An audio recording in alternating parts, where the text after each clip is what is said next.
సినీ నటుడు మోహన్ బాబుకు వ్యతిరేకంగా జర్నలిస్టులు ధర్నా చేపట్టారు.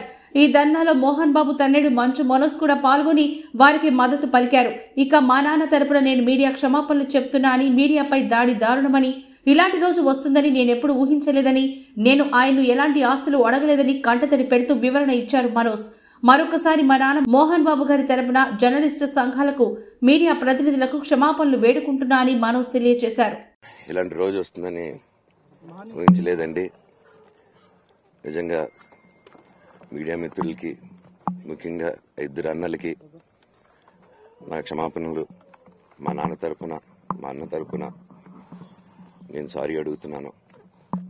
నేను నీ తమ్ముడు అనుకోండి, మీ వాడిని అనుకోండి, మీకు నీ తోడుంటాను. మీకు ఏదున్నా నాకు ఫోన్ చేసేదండి. నేను ఎప్పుడు ఒక్క కాల్ దూరంలోనే ఉంటాను. I'll always be there to support you and your family. And I'm sorry. నా కోసం సపోర్ట్ చేసేదానికి వచ్చి మీకు ఇలా జరగడం నాకు చాలా బాధగా ఉంది. నా భార్య పేరు లాగుతున్నారు, 7 నెలల కూతురు పేరు లాగుతున్నారు. నేనేం అడగలేదు, సొంత కాళ్ళ మీద పనిచేస్తున్నాను.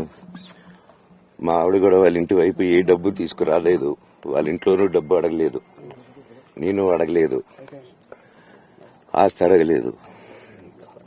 మా ఆవిడ 7 నెలలు గర్భవతిగా ఉన్నప్పుడు తనకి 7 నెలలు ఉన్నప్పుడు మా అంకుల్ వాళ్ళు ప్రతి ఒక్కరూ 7 నెలలు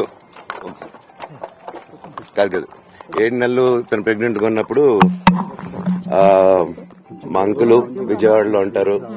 అండ్ ఇక్కడ కొంతమంది అంకుల్ నాన్నగారు బాగా క్లోజ్. మనోజ్, నువ్వెన్నో సంవత్సరాలు ఇంటి బయటగా ఉన్నావు, నీ సొంతంగా ఉన్నావు, మీ నాన్నగారు అమ్మగారు ఒకరే ఉన్నారు.